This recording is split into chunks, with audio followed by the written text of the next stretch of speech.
Hello hello hello, good morning to all of you.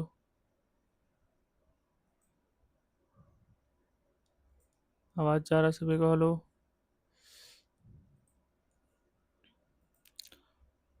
तो आज हम क्लास 12 का फिजिकल केमिस्ट्री स्टार्ट करने जा रहे हैं आज से। और आज जो चैप्टर लिए है उसका नाम है सॉल्यूशन।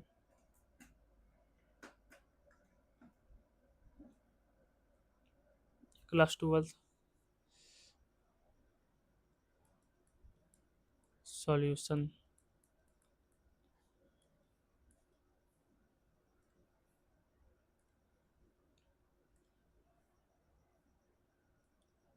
ठीक है, तो इसको जो है क्विक रिकैप करेंगे, जल्दी से रिवीजन करेंगे इसको। सबसे पहले सॉल्यूशन क्या होता है? तो सॉल्यूशन क्या है कि हम लोग जब सॉल्यूट और सॉल्वेंट को मिक्स कर देते हैं तो सॉल्यूशन बनता है। सॉल्यूट क्या होगा? ये लेस होगा नंबर में, लेस इन नंबर। तो मोल वगैरह निकाल के देख लीजिएगा, तो नंबर कम होगा, सॉल्यूट होगा। सॉल्वेंट ज़्यादा होगा, मोर इन नंबर। ठीक है, लिखा हुआ मोर। ठीक है, मोल वगैरह निकाल के हम चेक कर सकते हैं। बोल सकते हैं कि लेस क्वांटिटी में होगा क्वांटिटी, या फिर मोर क्वांटिटी बोल सकते हैं। ये हो जाएगा। तो जब सॉल्यूट को सॉल्वेंट से मिलाते हैं तब बनता है सॉल्यूशन। सॉल्यूट को सॉल्वेंट से मिलाते हैं तब क्या बनता है? सॉल्यूशन बनता है। अब सॉल्यूशन में बहुत तरह तरह का होता है। एक होमोजेनियस नेचर का हो सकता है। ठीक है। हम लोग ऐसे हम लोग ऐसे होमोजेनियस नेचर का ही पढ़ना है। ठीक है। होमोजीनियस इन नेचर मतलब कि अगर हम दो चीज़ को मिलाएंगे तो होमोजेनियसली क्या होगा? मतलब कि मान के चले कि अगर ऐसे है, यहाँ पर हम पानी ले लिए और यहाँ पर हम ले लिए वाटर ले लिए, यहाँ पर और यहाँ पर हम ले लेते हैं शुगर वगैरह ले लेते हैं, चाहे सॉल्ट ले लेते हैं। तो ये पूरा अच्छा से मिल जाएगा।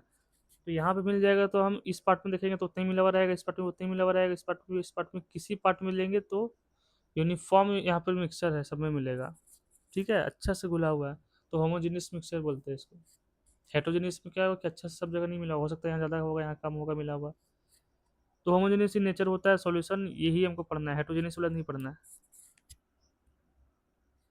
On the basis of component, it is classified as on the basis of component, it is classified as पहला। इसको क्लासिफाई करते हैं बाइनरी सिस्टम में, बाइनरी सॉल्यूशन में। बाइनरी सॉल्यूशन और हो सकता है टर्सरी सॉल्यूशन और हो सकता है और भी क्वाटनरी वगैरह हो सकता है, क्वाटनरी सॉल्यूशन। बाइनरी सॉल्यूशन ही पढ़ना है हम लोग सिलेबस में, यही पढ़ना है। बाइनरी सॉल्यूशन में क्या होगा कि एक सॉल्यूट होगा और एक सॉल्वेंट होगा, और इन दोनों को मिक्स करेंगे तब हमारे पास क्या बनेगा? बाइनरी सॉल्यूशन बनेगा। ठीक है। टर्सरी में दो सॉल्यूट हो सकता है, सॉल्यूट वन होगा, सॉल्यूट टू होगा। ठीक है, और सॉल्वेंट होगा। इस तरीके से यहाँ पर तीन कंपोनेंट हो गया। तो तीन कंपोनेंट होगा तो टर्सरी सॉल्यूशन हो जाएगा, ये सॉल्यूशन टर्सरी कहलाएगा। इसमें चार हो जाएगा, चार सॉल्यूट हो जाएगा। ठीक है। इसमें हैव फोर कंपोनेंट, चार कंपोनेंट होगा यहाँ पर। जैसे यहाँ पे तीन कंपोनेंट थे, यहाँ पे दो कंपोनेंट थे, सिर्फ बाइनरी सॉल्यूशन। तो बाइनरी सॉल्यूशन ही पढ़ना है सिलेबस में। ठीक है। बाइनरी सॉल्यूशन में क्या होगा, बात कर लिए यहाँ। बाइनरी सॉल्यूशन तो सॉल्यूट होगा और सॉल्वेंट होगा। ठीक है। लेस क्वांटिटी में होगा और मोर क्वांटिटी में होगा। ठीक है, इसी जो हो गया। कुछ बेसिक चीज़ पता होना चाहिए इसको बताने से पहले, आगे बढ़ रहे तो। ठीक है। जैसे कि मोल कॉन्सेप्ट से कुछ चीज़ पता होना चाहिए कि मोल क्या होता है, नंबर ऑफ मोल, मोल कैसे निकालते हैं। तो नंबर ऑफ मोल्स निकालने का फॉर्मूला क्या होता है? मान चलिए एक्स का मोल का निकाल रहे हैं, तो ये होता है molar mass, mass of x अपन में मोलर मास ऑफ एक्स, ऐसे निकालते हैं। मोल का और भी फॉर्मूला है, number of mole of x निकालना है हमको। और अगर मान के चलिए कि यहाँ पे नंबर ऑफ पार्टिकल के टर्म में निकालना है, तो यहाँ पे क्या हो जाएगा, नंबर ऑफ पार्टिकल अपन में आवोगाद्रो नंबर, ऐसे निकालते हैं। ठीक है, आवोगाद्रो नंबर होता है कितना है, ये होता है 6.022 इंटू 10⁻23, ये होता है। ठीक है, इस तरीके से इसको याद रखना है इसको।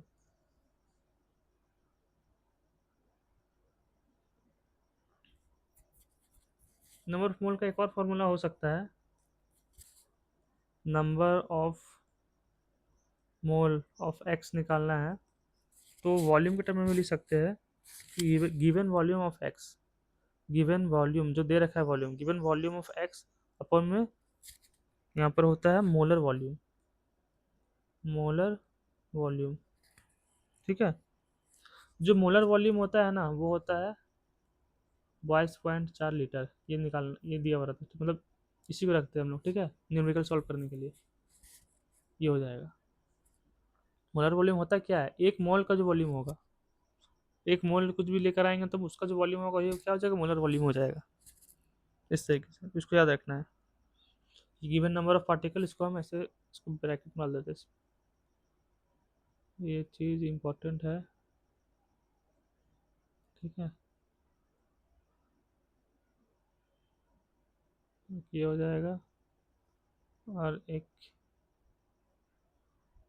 ये हो जाएगा। ठीक है, थोड़ा सा इसको बोला हो सकता है क्या, तो ये इसको याद रखना है।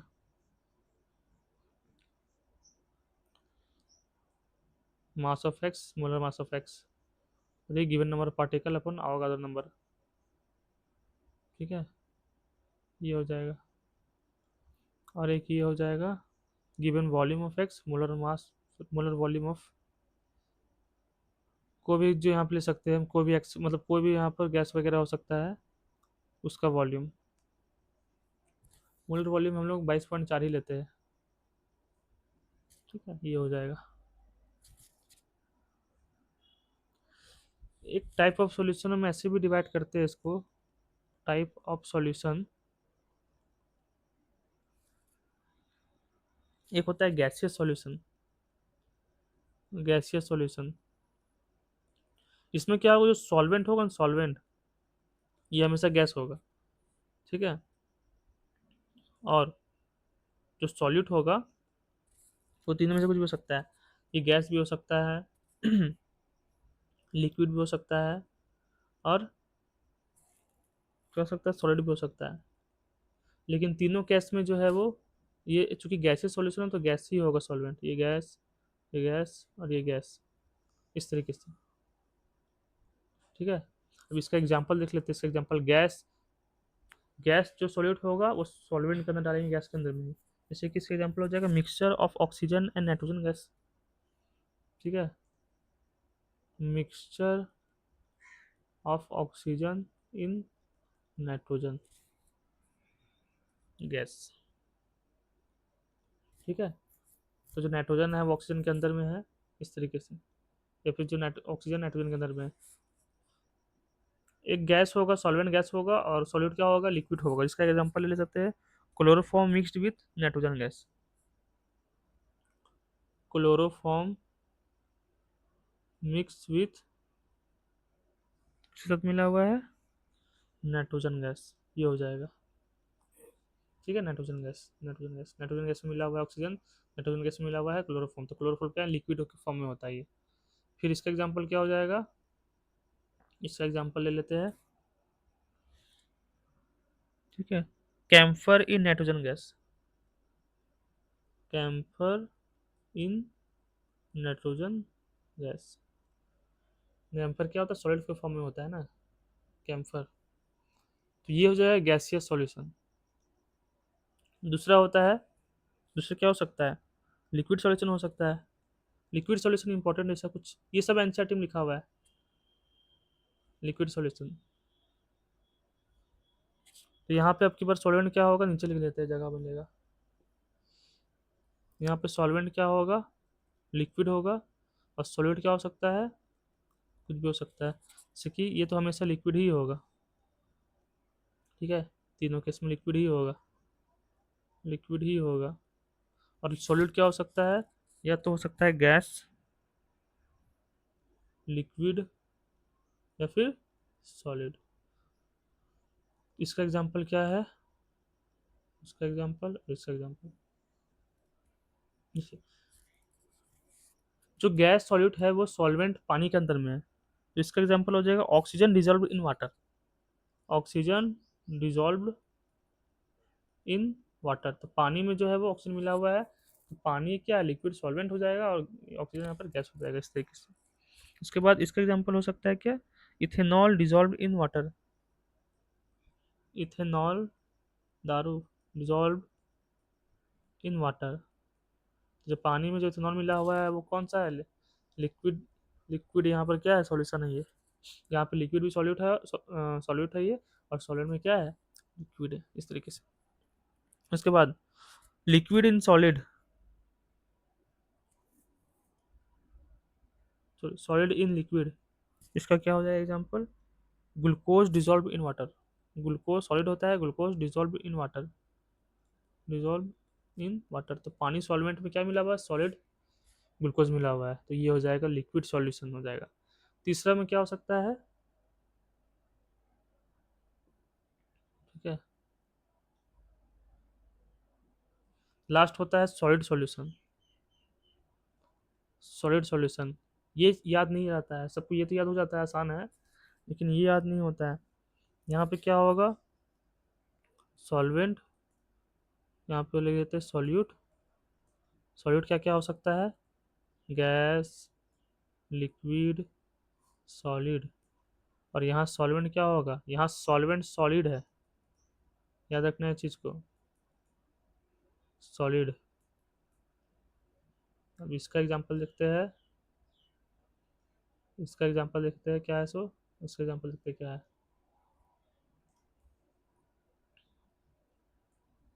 तो इसका यहाँ पर एग्जांपल है solution of hydrogen in palladium.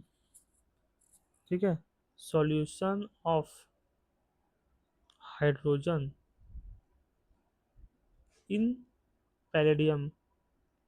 Palladium क्या है, पैलेडियम यहाँ पर ये सॉलिड सॉल्वेंट है, और इसमें क्या है, हाइड्रोजन मिला हुआ है, गैस है ये, तो ये हो जाएगा। ये सब याद नहीं रहता है, इसी को याद रखना है, एनसीईआरटी में सब लिखा हुआ है। फिर amalgam of mercury, amalgam of mercury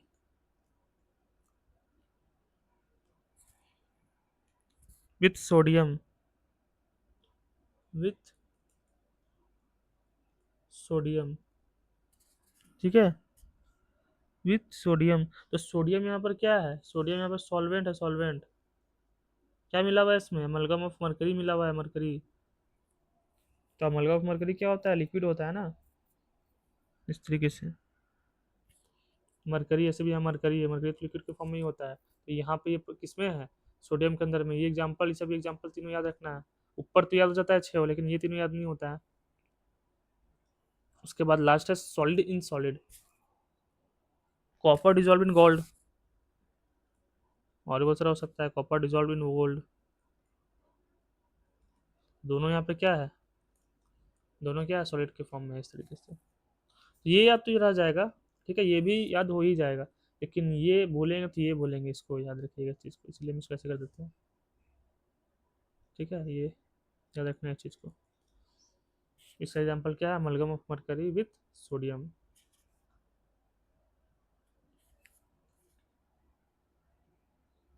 चलिए, अब स्टार्ट करते हैं यहाँ से concentration term, concentration term, concentration term. सबसे पहले इसमें होते हैं परसेंटेज टर्म, परसेंटेज। तो परसेंटेज निकालने तो आता ही है, परसेंटेज। मान चलिए इसमें हम पहले बात करते हैं मास परसेंटेज का। ठीक है, पहले परसेंटेज टर्म की बात कर लेते हैं। पहले बात यहाँ पर है mass by mass, mass by mass. ठीक है, इसको हम लोग ऐसे भी बोलते हैं बाई मास, या फिर ऐसे भी लिखा हुआ रहता है इस तरीके से डब्लू बाई डब्लू, सबका एक ही मतलब है। जैसे कि डब्लू बाई डब्लू निकालना है ए का, ठीक है, तो कैसे निकालेंगे? ए का निकालना है तो मास ऑफ ए अपना टोटल मास, ठीक है, टोटल मास यहाँ हो जाएगा, और इन चूंकि हम परसेंट निकाल रहे हैं तो 100 कर देंगे, ऐसे ही निकालते हैं परसेंट ना। अगर मान चलिए कि मास ऑफ मास किसका निकालना है, बी का निकालना है, मतलब परसेंटेज बी का निकालना है मास के टर्म में, तो क्या करेंगे, मास ऑफ बी करेंगे, अपना टोटल मास करेंगे यहाँ पर, इंटू 100 कर देंगे, तो बी का यहाँ पे निकल जाएगा परसेंटेज। जैसे हम लोग परसेंटेज निकालते हैं मास के टर्म में, ठीक है, ये हो जाएगा। उसके बाद दूसरा हो जाएगा वॉल्यूम बाई वॉल्यूम, उसी तरीके से सेम।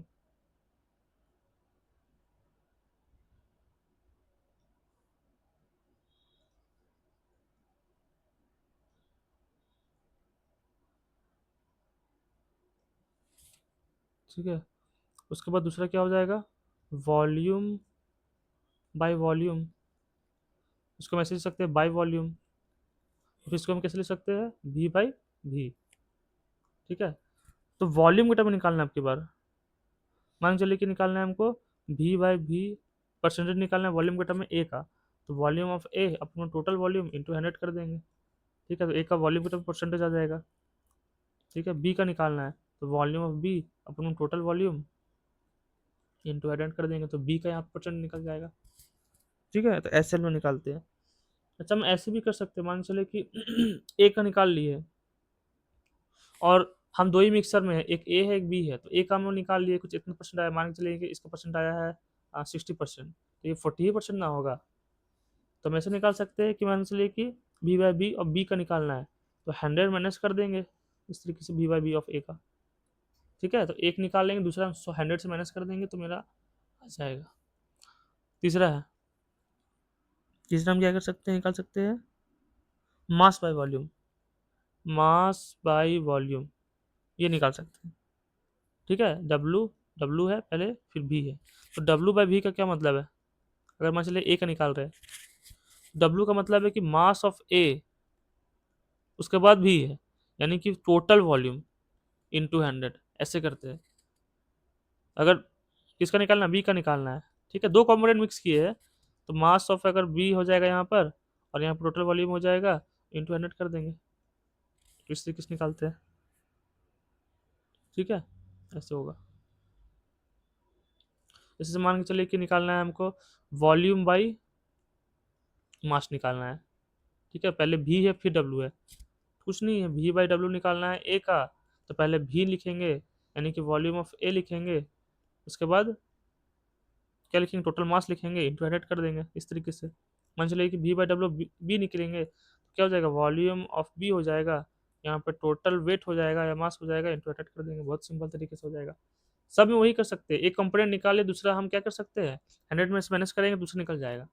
ठीक है, 100 में से माइनस करेंगे दूसरा निकल जाएगा, इस तरीके से, क्योंकि दो ही कंपोनेंट ना है, एक का है तो बी का तो 100 में से माइनस हो जाएगा। ठीक है, इस तरीके से हम लिख सकते हैं। उसके बाद अच्छा, कभी कभी ऐसे लिखा हुआ रहता है कि 20%, ठीक है,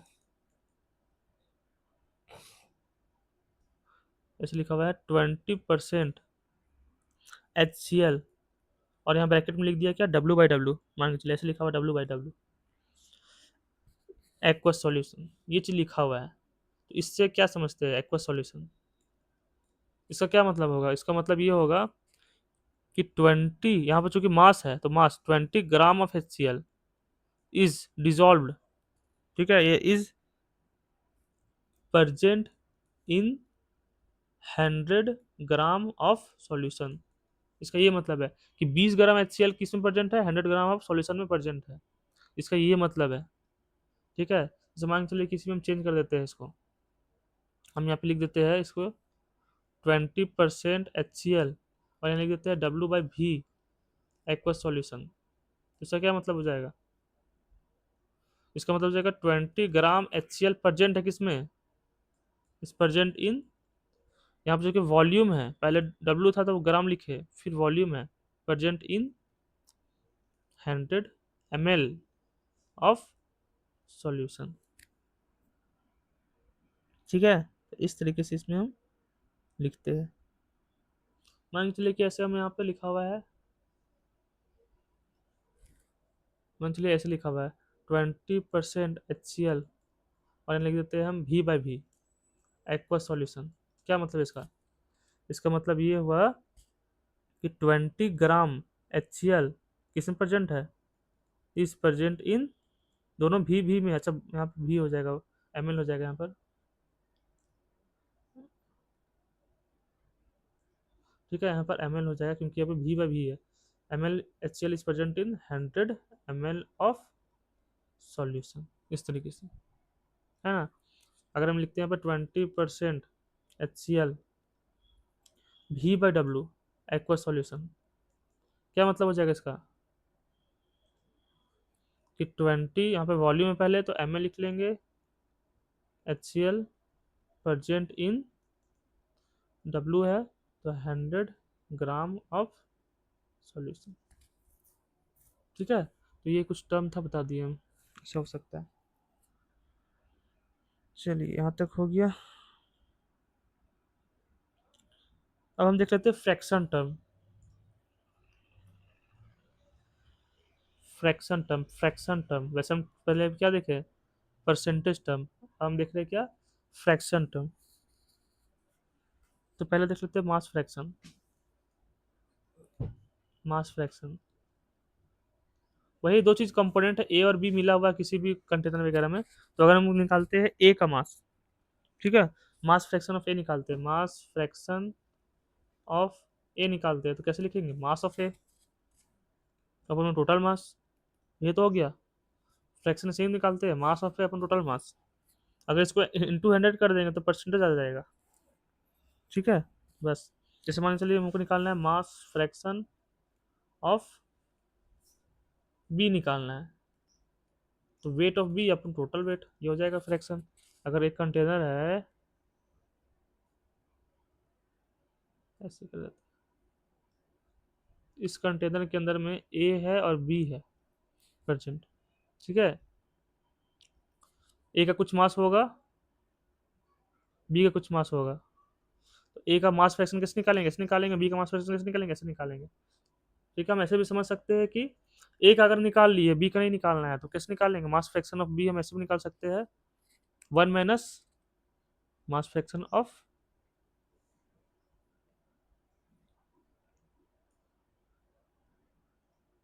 मास फ्रैक्शन ऑफ ए हो जाएगा। ठीक है, मास फ्रैक्शन ऑफ ए हो जाएगा, क्योंकि ए तो वहां से मान चलते कि आया 0.3 आया, तो ये क्या जाएगा, 0.7 ही ना आएगा, तो 1 में से माइनस कर देंगे, इस तरीके से कुछ ऐसा हम समझ सकते हैं। वैसे ही हम सब निकाल सकते हैं, फ्रैक्शन निकालना बहुत आसान है, जैसे हम परसेंटेज निकाले। जैसे मान के चलिए अगर हमको निकालना है वॉल्यूम फ्रैक्शन, निकालना है वॉल्यूम फ्रैक्शन, उसी तरीके से एक कंटेनर है ना, इस तरीके से इस कंटेनर के अंदर में ए परसेंट है, बी परसेंट है, इसका कुछ वॉल्यूम होगा, वी ए बोलते हैं इसका, बोलेंगे वी बी हो जाएगा। ठीक है, तो वॉल्यूम फ्रैक्शन ऑफ ए निकालना है, क्या हो जाएगा, वी ए अपन भी टोटल, सिंपल सा बात है यहाँ पर। वॉल्यूम फ्रैक्शन ऑफ बी निकालना है, वॉल्यूम फ्रैक्शन ऑफ बी निकालना है, तो बी का वॉल्यूम हो जाएगा, अपन टोटल वॉल्यूम हो जाएगा। ठीक है, इसको भी सही कर सकते हैं, मान के चलिए कि बी का निकालना है, तो 1 - वॉल्यूम फ्रैक्शन ऑफ ए कर देंगे, तो इस तरीके से हमारे पास ये आ जाएगा। ठीक है, वैसे हो जाएगा यहाँ। अच्छा, फ्रैक्शन, चूंकि ये वॉल्यूम फ्रैक्शन है, ठीक है, और मास फ्रैक्शन है, तो फ्रैक्शन का कोई यूनिट नहीं होता, याद रखना है चीज़ को, फ्रैक्शन टर्म का कोई यूनिट नहीं होगा, नो यूनिट, क्योंकि ऊपर भी मास नीचे भी मास कट जाएगा, ऊपर वॉल्यूम नीचे वॉल्यूम कट जाएगा। ठीक है, डायमेंशन में कुछ नहीं होगा इसका, समझ में आ गया यहाँ पर। और चूंकि फ्रैक्शन है, तो फ्रैक्शन हमेशा 0 से 1 के ही बीच में हो सकता है, जैसे यहाँ 0.3 आया तो 0.7 होगा, तो 1 की छोटा ही तो है ये, फ्रैक्शन इसलिए तो बोल रहे हैं 1 से छोटा होगा, 0 से 1 के बीच में होगा। ठीक है यहाँ तक? दोनों को अगर हम ऐड करेंगे, mass fraction of A mass fraction of B को, मास फ्रैक्शन ऑफ ए और बी को ऐड करेंगे मास फ्रैक्शन ऑफ बी, दोनों को ऐड करेंगे तो क्या आ जाएगा? 1 आ जाएगा। दोनों को ऐड करेंगे तो क्या आ जाएगा? 1 आ जाएगा। इसका 0.3 है, इसका 0.7, तो 1 तो आ गया। तो मास फ्रैक्शन कैसे लिखते हैं? और ऐसे भी लिखते हैं हम लोग, देखिए यहाँ पर, अगर हमको मास फ्रैक्शन ऑफ ए निकालना है, कुछ होगा, और मास फ्रैक्शन ऑफ बी कुछ होगा, मास फ्रैक्शन ऑफ बी, अगर हम दोनों को डिवाइड कर देते हैं इस तरीके से, दोनों को डिवाइड कर दिए, ठीक है, दोनों को डिवाइड कर देंगे तो क्या बच जाएगा? W mass of A upon mass of B. कैसे किए? बहुत सिंपल से बात है, देखिए यहाँ पर बता देते हैं कैसे किए। कुछ है नहीं इसमें, देखिए, जैसे मास फ्रैक्शन ऑफ ए निकालना है, क्या होता है ये? मास ऑफ ए होता है, टोटल मास होता है, ठीक है, मास फ्रैक्शन ऑफ बी निकालना है, मैं डिवाइड कर दिए तो यहाँ पे क्या हो जाएगा? डब्लू बी डब्लू टी, देखिए यहाँ से ये कट गया, ये कट गया, तो क्या बच गया? W A by W B, ये चीज़ हम लिखे यहाँ पर। तो इस चीज़ को याद रखना है, जैसे हम मास में किए हैं वैसे सब में होगा, तो इतना दिमाग होना चाहिए, हम उसमें नहीं लिख रहे अब। जैसे हम मास फ्रैक्शन में किए यहाँ इस तरीके से लिखे, वॉल्यूम फ्रैक्शन में वैसे ही होगा, मोल फ्रैक्शन में वैसे ही होगा, जितने भी फ्रैक्शन वाले टर्म है सही वही चीज़ होगा, ठीक है, तो याद रखना है इस तरीके से। अब एक होता है मोल फ्रैक्शन, जो कि सिलेबस में वही है,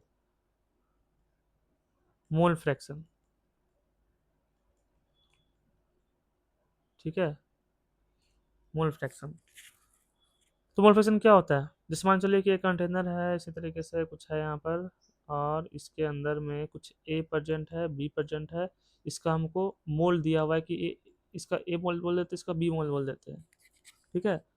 तो मोल फ्रैक्शन ऑफ ए निकालना है तो क्या हो जाएगा?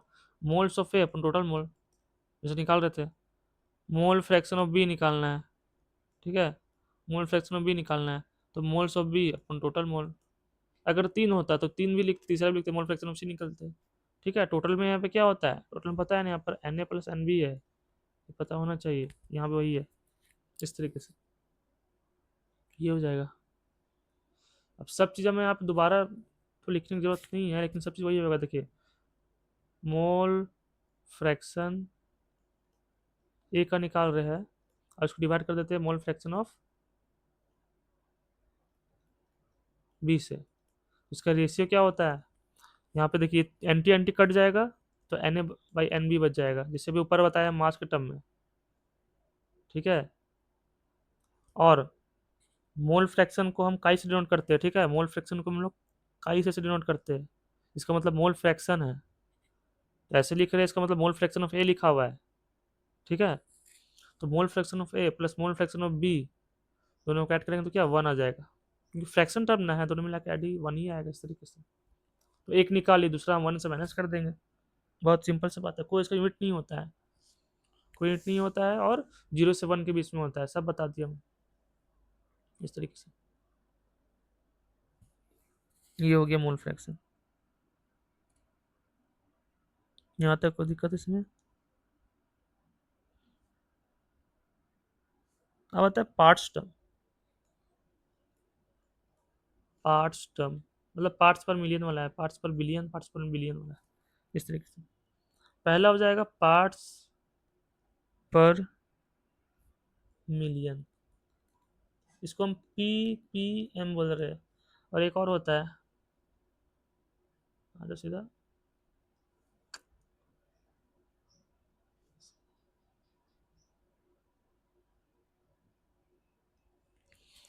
एक हो जाएगा क्या, ये कौन कर रहा है, पार्ट्स पर बिलियन, पी पी बी बोल रहे हैं, ठीक है, इस तरीके से। पार्ट्स पर मिलियन भी अगर मान के चलिए हम निकाल रहे हैं पार्ट्स पर million in terms of mass निकाल रहे हैं, और ए का निकाल रहे हैं, तो कैसे लिखते हैं? देखिए, मास of A upon total mass, जैसे करते हैं वैसे ही करेंगे फ्रैक्शन, बस यहाँ पे इंटू, चूंकि 100 से करते थे हम लोग, ये परसेंटेज निकालने के लिए हम पार्ट्स पर मिलियन निकालने के लिए क्या करते हैं, मिलियन यानी कि 10⁻6 से इंटू कर देंगे, तो ये हमारा निकल जाएगा पार्ट्स पर मिलियन, यानी कि अब इतना में कितना प्रेजेंट है। ठीक है, यहाँ पे हम इन टर्म्स ऑफ क्या लिखे हैं, इन टर्म्स ऑफ मास लिखे हैं, वॉल्यूम टर्म में भी लिख सकते हैं, क्या दिक्कत है। ठीक है, वही एक कंटेनर है, अब जो है इसमें ए प्रेजेंट है और बी प्रेजेंट है। मान चलिए कि पार्ट्स पर मिलियन हमको बी का निकालना है, इन टर्म्स ऑफ मास ही निकाल रहे हैं, तो बी कैसे लिख लेंगे, टोटल लिख लेंगे, अपन में सॉरी इंटू में कर देंगे, ये हो जाएगा, तो हम लोग का ये निकल जाएगा, बी का निकल जाएगा। ठीक है, अगर मान चलिए कि मतलब वॉल्यूम के टर्म में निकालना है, तो पार्ट्स पर मिलियन अगर हम लोग वॉल्यूम के टर्म में निकाल नहीं रहे थे, ठीक है, इन टर्म्स ऑफ वॉल्यूम, तो कोई दिक्कत नहीं है। मान चलिए ए का निकाल रहे हैं, तो क्या हो जाएगा, V A upon V T into 10⁻6, है ना। मान चलिए कि बी का निकालते हैं, P P M of B, तो क्या हो जाएगा, V B upon V T into 10⁻6, ऐसे हम लोग निकालते हैं। ठीक है, इसी तरीके से पार्ट्स पर बिलियन में क्या हो जाएगा, 10⁻9 से हम लोग इंटू कर देंगे, पार्ट्स पर billion of A in terms of mass लिख रहे हैं, तो क्या हो जाएगा, WA/WT इंटू 10⁻9 हो जाएगा, इस तरीके से पी बी निकालेंगे बी का, तो बी अपन में टी, ये हो जाएगा। ठीक है, मान चलिए कि पी बी ऑफ ए निकाले इन टर्म्स ऑफ वॉल्यूम, तो V A upon V T into 100 कर रहे, 100 क्यों करे बार बार, ये 9 हो जाएगा, 10⁻9 है। और पी बी बी का निकाले इन टर्म्स ऑफ वॉल्यूम, तो V B V T into 10⁻9। ठीक है, तो यहाँ पर ये दोनों हो गया कंप्लीट, इस तरीके से। चलिए, देखिए कंसंट्रेशन जो टर्म होता है ना, एक होता है मास, देखिए जो कंसंट्रेशन टर्म होता है ना, एक होता है टेम्परेचर डिपेंडेंट,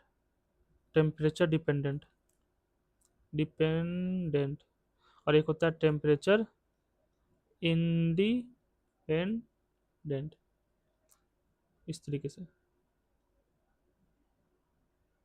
देखिए टेम्परेचर डिपेंडेंट कब बोलेंगे, देखिए शॉर्टकट याद रखना है, जब क्या होगा, where volume term are involve, where volume term are involve, और सेम यहाँ पे वॉल्यूम टर्म इन्वॉल्व नहीं होगा।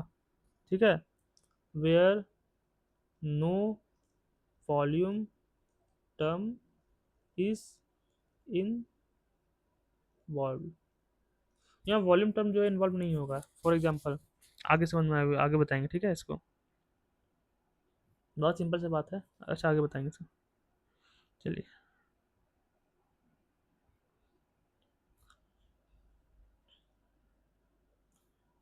अब इसमें क्या करके आगे देख लेते हैं, strength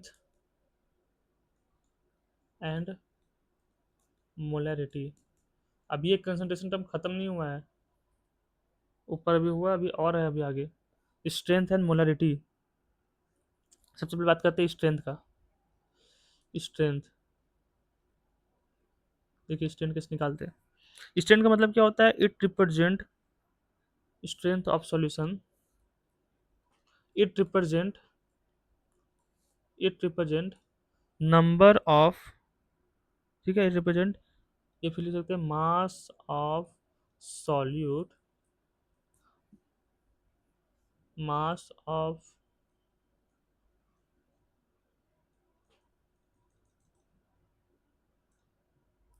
solute present in present in 1 litre या फिर 1000 ml ऑफ सॉल्यूशन। तो क्या है यहाँ पर मास ऑफ सॉल्यूट, यहाँ पर मास है, मास एक मतलब 1 लीटर में जो प्रेजेंट है सॉल्यूशन में, उसको क्या बोलते हैं, स्ट्रेंथ। कि कितना मास प्रेजेंट है सॉल्यूट का 1 लीटर ऑफ सॉल्यूशन में, इसी को क्या बोलते हैं, स्ट्रेंथ बोलते हैं। ठीक है, स्ट्रेंथ। तो स्ट्रेंथ क्या लिख सकते हैं हम इस तरीके से कि मास of solute present in 1 litre of solution. यहाँ पर ये 1 लीटर हो जाएगा इससे। तो ये क्या हो जाएगा, ग्राम में हो जाएगा। ठीक है, ऐसा को पूछे कि यूनिट क्या हो जाएगा, तो ऊपर में क्या है, ग्राम है, नीचे में क्या है, लीटर, तो ग्राम पर लीटर हो जाएगा इस तरीके से। ठीक है, और अगर हम बात करें ये टेम्परेचर डिपेंडेंट होता है, ये टेम्परेचर डिपेंडेंट है। क्यों? क्योंकि यहाँ वॉल्यूम टर्म आ रहा है, वॉल्यूम टर्म जहाँ भी आएगा वो टेम्परेचर क्या होगा, डिपेंडेंट हो जाएगा इस तरीके से। अब आता है मोलरिटी ऑफ सॉल्यूशन, ये हो जाएगा।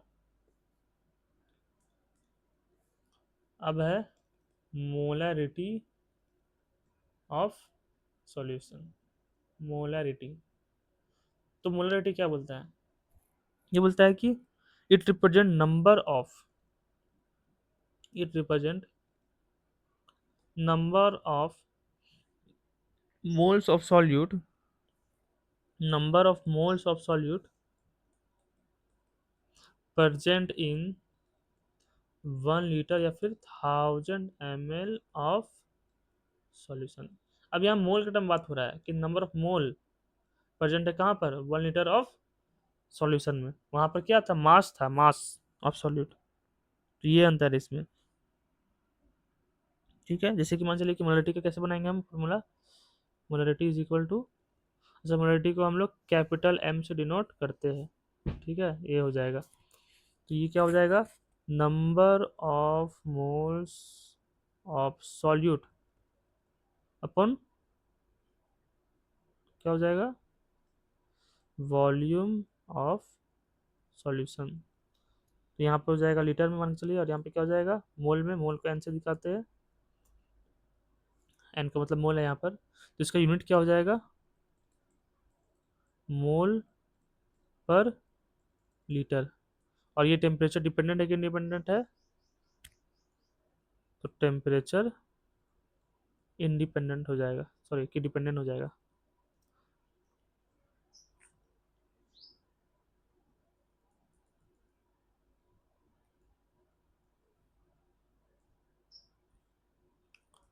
टेम्परेचर डिपेंडेंट हो जाएगा, क्योंकि यहाँ पे वॉल्यूम को टर्म आ रहा है यहाँ पर इस तरीके से। तो मोलरिटी क्या हो गया, एन बाई भी हो जाएगा। ठीक है, इसको अगर हम मान के चलिए कि एम एल के फॉर्म में लिखना है, तो उसको याद रख लेना है, कैसे लिखते हैं, ऐसे लिखते हैं, मास ऑफ सॉल्यूट अपन में molar mass of solute into 1000 अपन में वॉल्यूम इन एम एल, ऐसे रखना याद। तो ये बहुत ज़्यादा इंपॉर्टेंट है, सवाल तो इसी से बनेगा, न्यूमेरिकल जितना भी होगा सब इसी से ही बनेगा। ठीक है, इसको याद रखना अच्छा से, मोलरिटी का फॉर्मूला नहीं बन रहा है। ठीक है, इंपॉर्टेंट है ये, इंपॉर्टेंट है।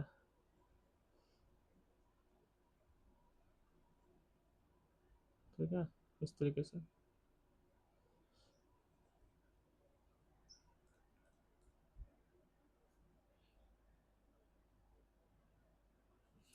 ये हो गया इसमें। अब क्या बचता है, कौन सा ये ले लेते हैं,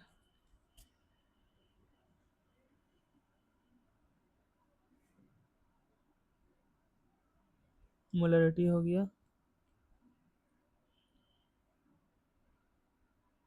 ठीक,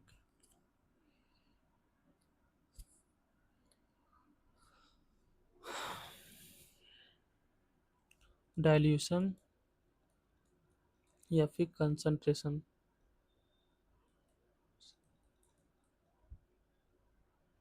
अगर हम क्या करते हैं, कभी भी डाइल्यूट करते हैं फिर कंसंट्रेट करते हैं, ठीक है, इसका क्या मतलब हुआ, जैसे मान के चले कि एक ये कंटेनर है, कुछ ऐसा, ठीक है, और एक ये कंटेनर है इस तरीके से। ठीक है, ये हो जाएगा। तो इसमें मान के चलिए कि मोलरिटी है M1 और इसका वॉल्यूम है V1, इसका मोलरिटी है M2, इसका वॉल्यूम है V2। ठीक है, यहाँ से कोई चीज़ हम निकाल रहे हैं, मतलब यहाँ से हम क्या किए, पानी निकाल के इसमें डाल दिए। ठीक है, तो हम यहाँ पे क्या कर रहे हैं, डाइल्यूशन कर रहे हैं। अच्छा, डाइल्यूशन का मतलब समझ में आता है, डाइल्यूशन कंसंट्रेशन निकालते हैं थोड़ा सा। डाइल्यूशन का मतलब क्या होता है और कंसंट्रेशन का क्या मतलब है। देखिए, डाइल्यूशन और कंसंट्रेशन में क्या कर रहे हैं कि हम इसमें पानी का मात्रा इसमें ज़्यादा रहेगा तो डाइल्यूटेड है वो, और पानी अगर निकाल देंगे तो वो कंसंट्रेट बन जाएगा। ठीक है, अगर पानी यहाँ पे बहुत ज़्यादा मिला देंगे किसी भी सॉल्यूशन में तो वो डाइल्यूट हो जाएगा, और अगर पानी निकाल देंगे तो कंसंट्रेट बन जाएगा, कंसंट्रेट हो जाएगा। तो दोनों के केस में, डाइल्यूशन और कंसंट्रेशन के केस में एक चीज़ सेम रहता है, वो क्या सेम रहता है, number of moles of solute, ये सेम रहता है। क्योंकि हम इसमें पानी मिला रहे हैं और इससे पानी निकाल रहे हैं, यहाँ पे हम ऐड कर रहे हैं। ठीक है, add of water, addition of water, और यहाँ पे रिमूवल ऑफ वाटर कर रहे हैं। तो वाटर ऐड कर या फिर रिमूव कर रहे हैं, लेकिन मोल थोड़ी ना चेंज कर रहे हैं, मोल तो होता ही है दोनों केस में, इसलिए मोल्स क्या होगा, सेम होगा। तो अगर हम डाइल्यूशन करेंगे या फिर कंसंट्रेशन करेंगे, अगर हम पानी इससे निकालेंगे इसमें डाल देंगे, या फिर इससे निकाल के इसमें कम करके इसमें बढ़ा देंगे, डाइल्यूशन करेंगे कंसंट्रेशन करेंगे, एक चीज़ सेम रहता है, वो क्या सेम रहता है, number of moles of solute, ये सेम रहता है दोनों केस में। और अगर मोल्स, मोल का क्या फॉर्मूला होता है, देखिए m इज इक्वल टू होता है n/v। ठीक है, तो n हो जाएगा सेम, अगर n सेम हो जाएगा तो इन दोनों का जो प्रोडक्ट है वो भी क्या हो जाएगा, सेम हो जाएगा, इस तरीके से। यानी कि हम लोग बोल सकते हैं number of moles of solute क्या बोलते हैं,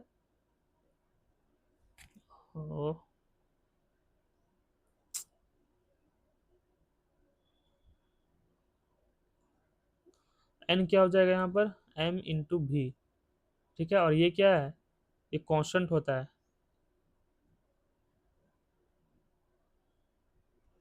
एन यहाँ पर n की जगह क्या हो जाएगा, m इंटू भी, m1 v1 is equal to m2 v2, इस तरीके से हो जाएगा। तो ये हम कब करते हैं, डाइल्यूशन या फिर कंसंट्रेशन के केस में, याद रखना है चीज़ को। फॉर्मूला कब करते हैं, डाइल्यूशन जब या फिर कंसंट्रेशन जब कर रहे हैं, फिर डाइल्यूशन कर रहे हैं, तब ऐसे लिखते हैं। यहाँ तक हो गया चीज़। अब क्या बचता है, relation between strength and molarity. Relation between strength and molarity, ये हो जाएगा। स्ट्रेंथ और मोलरिटी में क्या रिलेशन होता है, तो याद रखना है कि जो मोलरिटी होता है, मोलरिटी इज इक्वल टू, ये होता है स्ट्रेंथ अपॉन मोलर मास, स्ट्रेंथ अपॉन मोलर मास, और मोलर मास इसका लेंगे, सॉल्यूट का ही लेंगे, इस तरीके से। तो ये रिलेशन याद रखना है, ऐसा छोटा छोटा फॉर्मूला है, मान के चलिए इसी से क्वेश्चन बनेगा आगे, आगे जाके। मोलरिटी क्या होता है, strength upon molar mass of solute. समझ में आएगी यहाँ तक, ठीक है। हालांकि ये बड़ा चीज़ नहीं, इसको बता सकते, चल रहने देते इसको, रिवीजन में फिर बहुत देर लग जाएगा, सब चीज़ बताते चलेंगे तो। अब सुनिए, अब एक होता है मिक्सिंग, मिक्सिंग करना, जैसे कि हम लोग वहाँ पे क्या किए थे, डाइल्यूशन या फिर कंसंट्रेशन किए थे।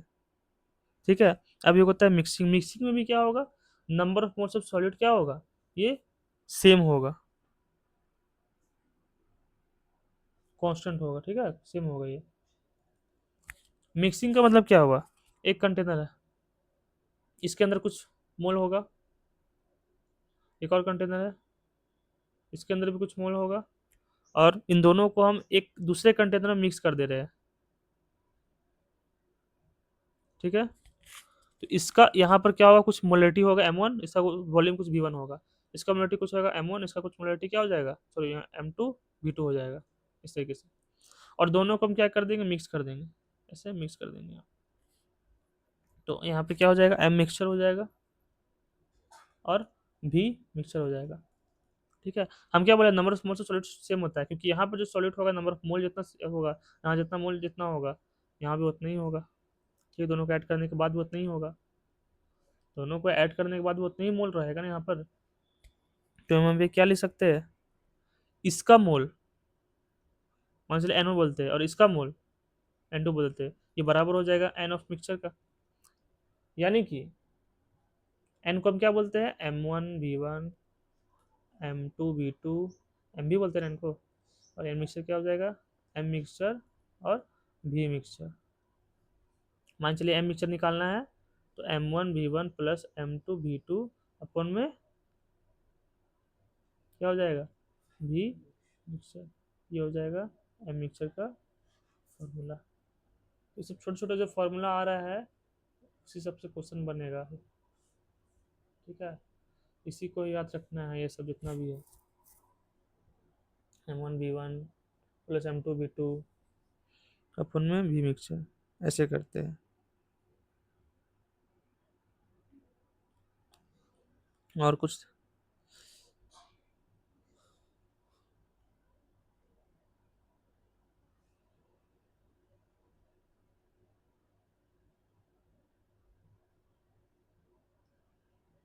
नहीं बनता है। ये हो गया।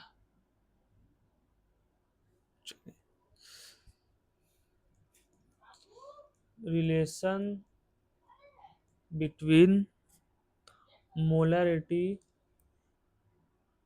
डेंसिटी ऑफ सॉल्यूशन,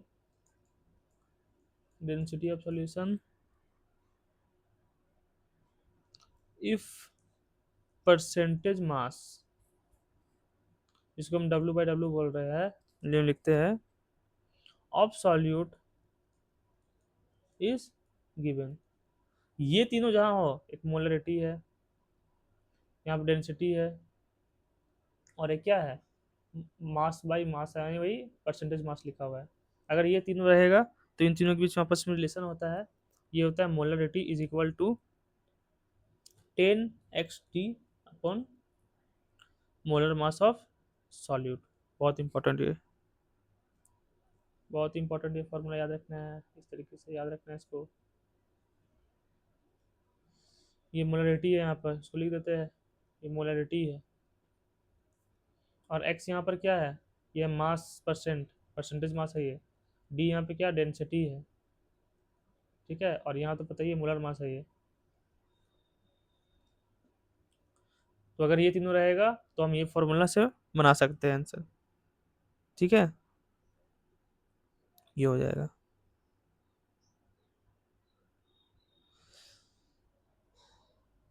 उसके बाद क्या है, उसके बाद है मोलरिटी, मोलरिटी, मोलरिटी है। ठीक है, देखिए मोलरिटी क्या होता है, कैसे बोलते हैं इसको, it represent, it represent number of moles of solute present in 1 kg या फिर 1000 ग्राम ऑफ सॉल्वेंट। यहाँ पे सॉल्यूशन नहीं है, सॉल्वेंट है, याद रखना है चीज को, सॉल्वेंट लिखा हुआ है। इसको हम कैपिटल M से डिनोट करते हैं इस तरीके से, है ना। और इसका, इसको हम कैसे फॉर्मूला बना सकते हैं, मोलर, अच्छा यहाँ पे मोलर लिटी बोल दिया, यहाँ पे मोलर लिटी होगा,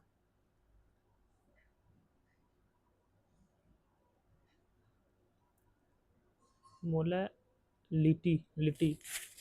तो मोलरिटी के बारे में ये चीज, तो मोलरिटी का फॉर्मूला क्या होता है, number of moles of solute अपन क्या है, वेट है, मास है, कहाँ पे, केजी में। ठीक है, केजी में। इस किसका ये वेट, सॉल्वेंट का, ये वेट ऑफ सॉल्वेंट। ठीक है, अगर हम इसको ऐसे लिखेंगे, ग्राम के फॉर्म में लिखेंगे तो इसको कैसे लिखेंगे हम, मास of solute, molar mass of solute, mass upon molar mass लिखेंगे, इनटू 100, जैसे वहाँ पे किए थे, सॉरी 1000 है, और यहाँ पे लिखेंगे वेट किस में, ग्राम में। तो फॉर्मूला जो है इसको याद रखना है, इसी से न्यूमेरिकल्स बनेगा। आ जाओ, हाँ, ये चीज़ें। ठीक है, न्यूमेरिकल तो मेन तो इसी से बनेगा। ठीक है, mass of solute, molar mass of solute 1000 अपन मास इन ग्राम लिखा हुआ है वहां पर, ऐसे याद रखना है। ठीक है, अगर कोई पूछे इसका यूनिट क्या होगा, क्या हो जाएगा? ऊपर में क्या लिखा हुआ? मोल। नीचे में क्या है? केजी। मोल पर केजी। तो पूछे कि टेम्परेचर डिपेंडेंट है कि इंडिपेंडेंट है? ये टेम्परेचर इंडिपेंडेंट, क्योंकि यहाँ पे कोई वॉल्यूम टर्म नहीं आ रहा है। ठीक है, तो इसको ऐसे याद रखना है। कभी कभी ऐसे भी लिखा हुआ रहता है, पढ़ने का तरीका है वो।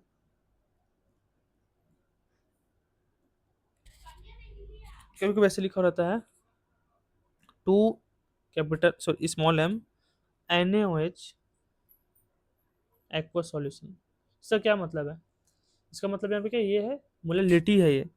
और मोलैलिटी क्या होता है, कितना मोल प्रेजेंट है सॉल्वेंट के अंदर में, 1000 ग्राम सॉल्वेंट के अंदर में। तो इसको इसे लिखते हैं 2 moles of NaOH present in, किसमें? 1000 ग्राम ऑफ सॉल्वेंट। सॉल्वेंट लिखना है यहाँ पर। सॉल्वेंट यहाँ पर क्या, वाटर है, एक्वस लिखा हुआ है ना, तो सॉल्वेंट की जगह क्या है यहाँ पर? पानी है यहाँ पर, इस तरीके से। ठीक है, जैसे मान चलिए ऐसे लिखा हुआ है, टू कैपिटल एम यहाँ पर, है ना, NaOH लिखा हुआ है एक्वा सॉल्यूशन। इसका क्या मतलब है? इसका मतलब है कि 2 moles of NaOH present in, ठीक है, यहाँ पर मोलैलिटी है तो क्या हो जाएगा, 1000 ml ऑफ सॉल्यूशन। यहाँ सॉल्यूशन लिखा हुआ है, वहाँ पे सॉल्वेंट लिखा हुआ है, इस चीज़ को याद रखना है। ठीक है, अब आगे चलिए आपस में क्या रिलेशन है, इसे यहाँ पे लिखते हैं, पहले पहले यहाँ पे लिख लेते हैं रिलेशन बिटवीन मोलैरिटी, ठीक है, and mole fraction. Mole fraction, इन दोनों में क्या रिलेशन है? मोलैरिटी, अरे क्या हो गया इसको, हाँ, तो जो मोलैलिटी होता है, अच्छा यहाँ पे लिटी लिखा हुआ है, लिटी।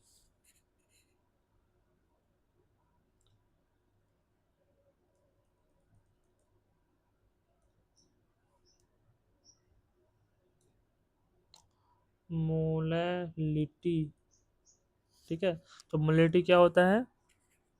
ये होता है number of moles of solute upon number of moles of solvent.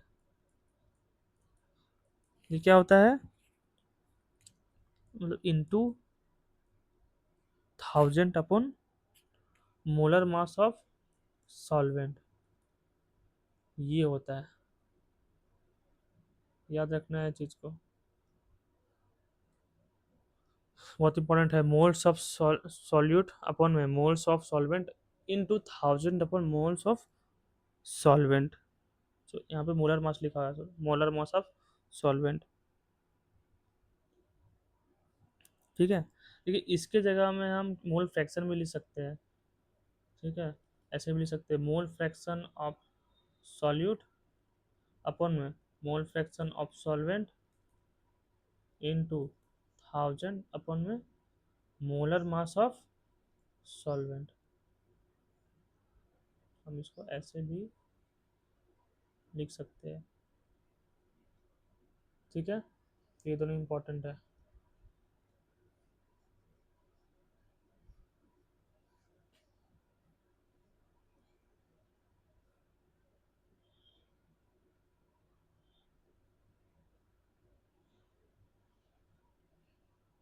Immunity लिखी है दोनों।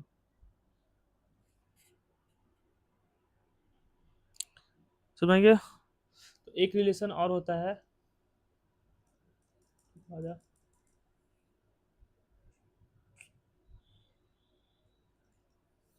क्या हो गया इसका,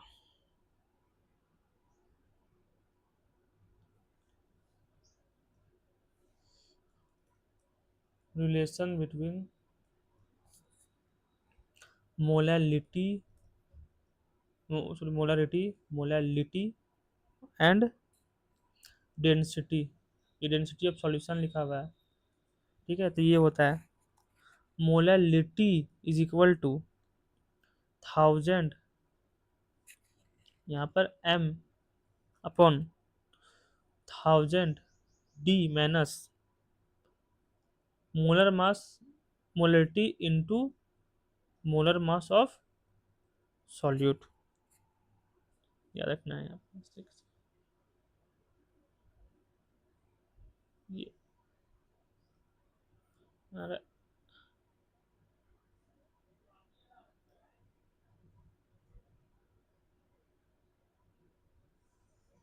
इसको इधर कैसे करें?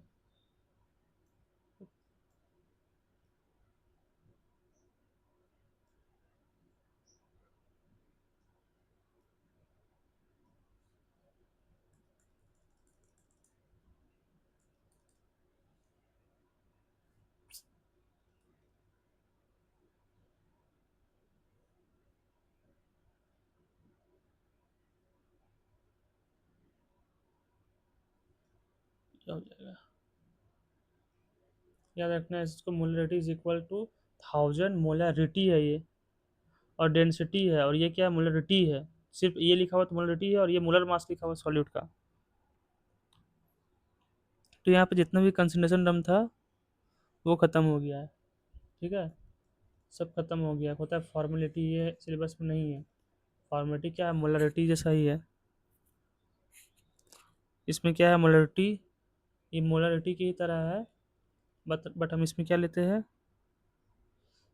यहाँ पे लेते हैं आयनिक सॉल्यूशन यहाँ पे होता है। ठीक है, आयनिक सॉलिड वगैरह लेते हैं आप। खैर ये नहीं पढ़ना, इसमें ये एनसीटी नहीं है, नहीं पढ़ना इसमें। तो यहाँ जितना भी कंसंट्रेशन टर्म था वो खत्म हो गया है। ठीक है, एक लास्ट बचता है, वो भी बता ही देते हैं इसमें। हालांकि वो रेडॉक्स रिएक्शन में तो पढ़ा दिया जाता है, लेकिन फिर भी अच्छा रहेगा इसमें पढ़ लेंगे तो। ये होता है नॉर्मेलिटी, ये लास्ट है नॉर्मेलिटी। ठीक है, और ये बहुत ज़्यादा इंपॉर्टेंट भी है नॉर्मेलिटी। इसको हम कैपिटल एन से डिनोट करते हैं। इसको कैसे लिखते हैं? It represent number of gram equivalent of solute. It represent gram, ये ग्राम लिखा हुआ, gram equivalent of solute, gram equivalent of solute present in, जिसमें वहाँ पे मोल था, यहाँ पे ग्राम इक्विवेलेंट ऑफ सॉल्यूट है। ग्राम equivalent of solute is present in 1 litre of solution, 1 litre या फिर 1000 ml ऑफ सॉल्यूशन। ये होता है नॉर्मलिटी। तो मोलरिटी क्या होता था कि कितना मोल प्रेजेंट है कितना ml में सॉल्यूशन में। ठीक है, 1 लीटर ऑफ सॉल्यूशन में। यहाँ पर क्या ग्राम इक्विवेलेंट है ऑफ सॉल्यूट का, बस ये इसमें अंतर है। तो जैसे कि वहां पे मोलरिटी क्या हुआ करता था? Number of moles of solute upon volume of solution. यहाँ पे क्या लिखेंगे?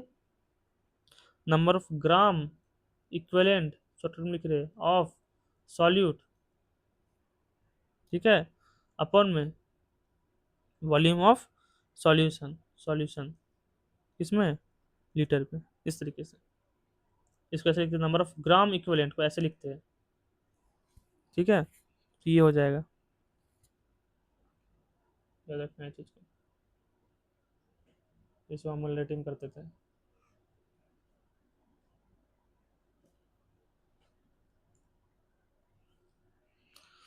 अब देखिए यहाँ पर को पूछा नंबर ऑफ ग्राम इक्विवेलेंट होता क्या है। ठीक है, तो number of gram equivalent of solute, या फिर एक्स वगैरह जो भी होगा यहाँ पर, कैसे निकालते हैं?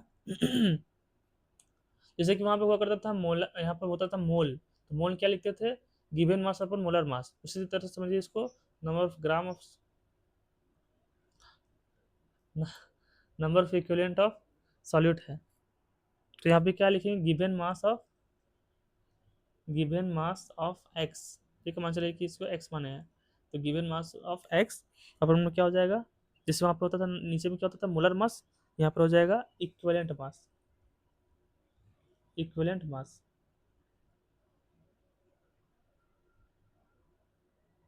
ठीक है, आ जाओ। ठीक है, number of gram equivalent of solid या फिर एक्स निकालना है तो गिवन मास ऑफ एक्स अपन में इक्विवेलेंट मास, ठीक है। अब बोला कोई बोले कि इक्विवेलेंट मास क्या होता है, ठीक है, इक्विवेलेंट मास क्या होता है, तो इक्विवेलेंट मास क्या होगा, इसे दिखा देते हैं इसको, ये इसे दिखा देते हैं, और इसको गिवन मास ऑफ एक्स ऐसे दिखा देते हैं, ठीक है, और ये number of gram equivalent of x को हम ऐसे दिखा देते हैं, number of gram equivalent of x, ये दिखा दिया इस तरीके से, ठीक है।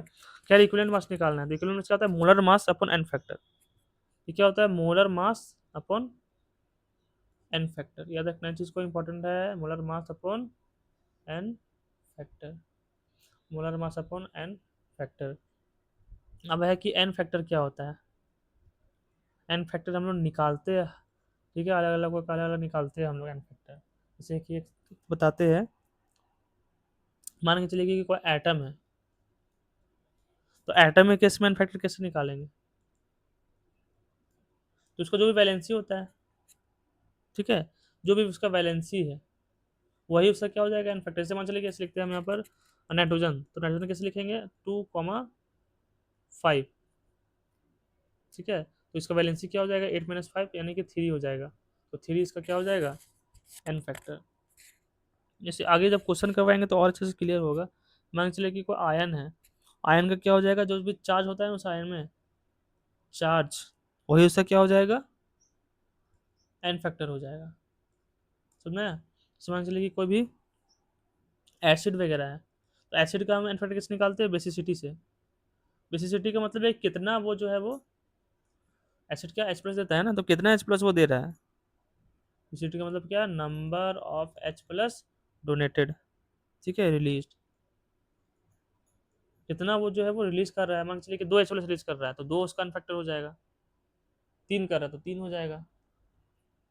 बेस के केस में क्या हो जाएगा, जितना वो OH- रिलीज कर रहा है, ठीक है,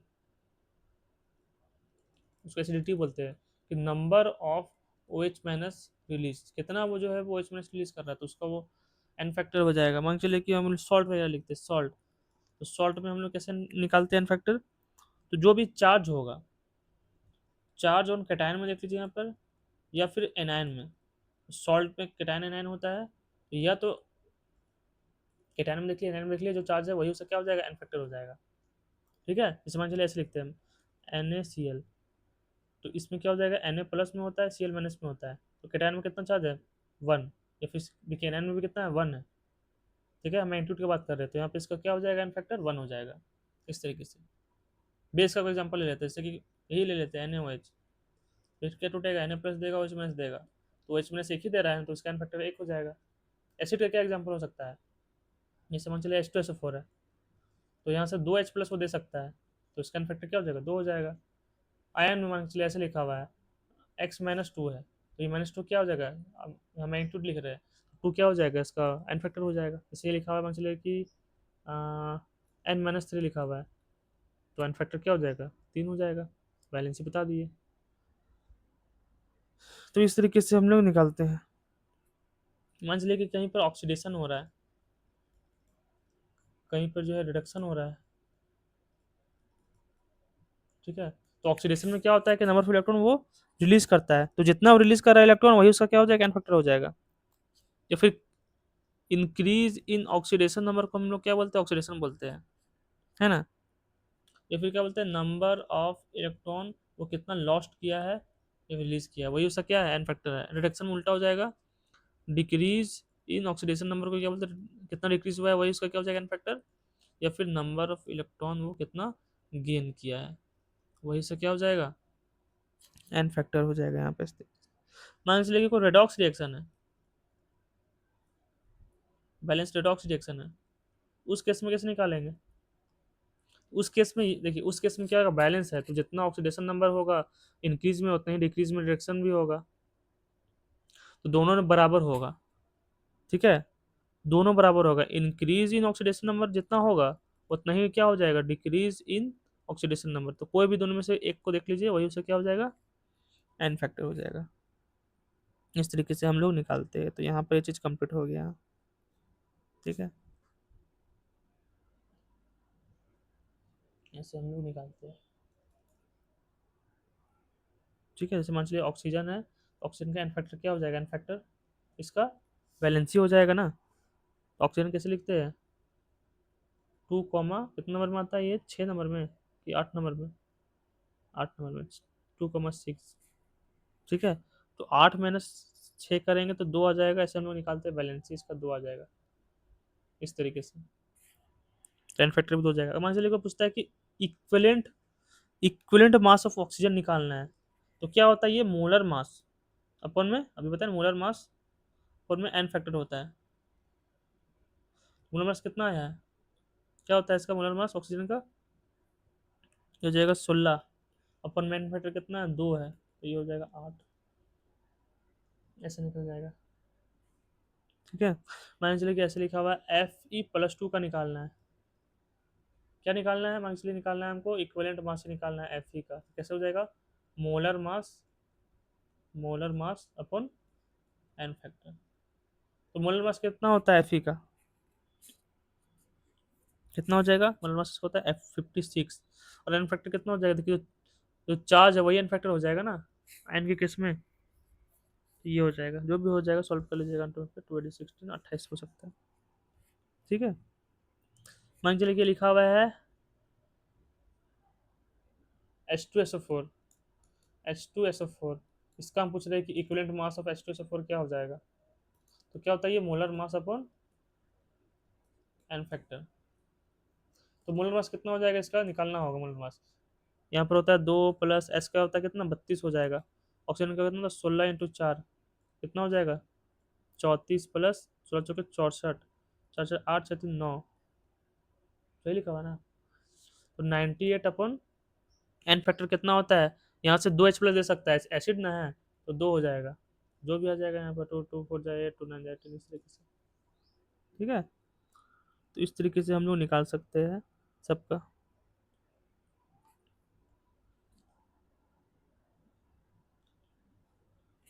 ठीक है,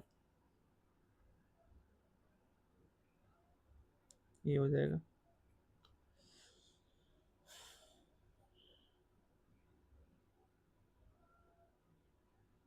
ठीक,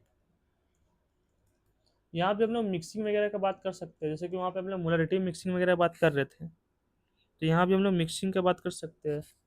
जैसे कि मान के चलिए कि केस 1 है, केस 1 यहाँ पे क्या है, when two acid are mixed, when two acid are mixed, 2 acid को हम मिक्स किए हैं। ठीक है, 2 एसिड को मिक्स किए हैं, तो मोलर मास ऑफ मिक्सचर क्या हो जाएगा, सॉरी, एन ऑफ मिक्सचर क्या हो जाएगा। जैसे वहाँ पे क्या हुआ था, मोलरिटी निकालते थे मिक्सचर का, तो वहाँ पे क्या करता है, M1V1 + M2V2 अपन में वॉल्यूम ऑफ मिक्सचर, यहाँ पे क्या करेंगे, N1V1 + N2V2 अपन में वॉल्यूम ऑफ मिक्सचर। जैसे वहाँ पर हम लोग M का बात किया करते थे, यहाँ पर N का है। केस 2 हम ले सकते हैं, when two bases are mixed, when two base are mixed, इस केस में अगर हम निकालेंगे n of mixture, n mixture निकालेंगे, तो यही हो जाएगा N1V1 + N2V2 upon volume of mixture हो जाएगा, इस तरीके से, कोई दिक्कत नहीं। ठीक है, अगर मान के चलिए कि यहाँ पर क्या है कि दो हम लोग एक एसिड एक बेस मिक्स कर रहे हैं, when acid and base are mixed, अगर ये दोनों को हम मिक्स करते हैं, तो हम एन ऑफ मिक्सचर क्या लिखते हैं, ये हो जाएगा, मान के चलिए कि एसिड को ए से लिख रहे हैं, तो Na Va माइनस करते हैं NbVb अपन में, यहाँ पे क्या हो जाएगा, V ऑफ मिक्सचर, यहाँ माइनस बस करते हैं, बस इसको याद रखिएगा, बस ये हो गया इसमें।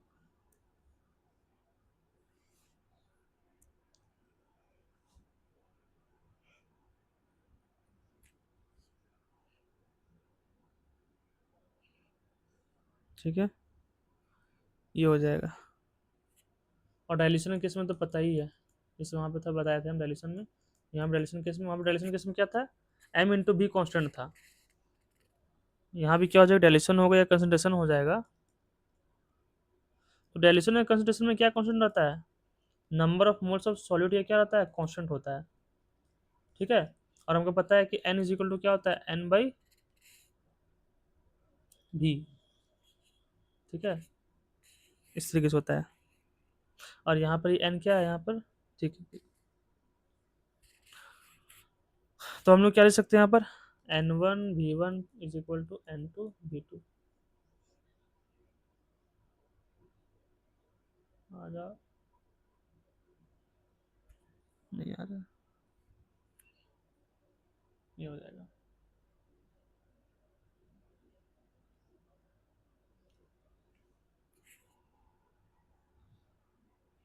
तो यहाँ पे जितना भी कंसंट्रेशन टर्म था वो सारा हम यहाँ पे बता दिए, यहाँ पे पूरा कंसंट्रेशन टर्म हो गया यहाँ पर। तो एक यहाँ पर जो है वो बड़ा सा टॉपिक खत्म हो गया। छूट कैसे जा रहा है बार बार।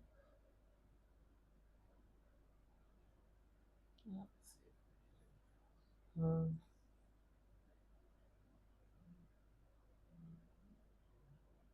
ठीक है, तो ये सारा जो है वो हो गया यहाँ पर।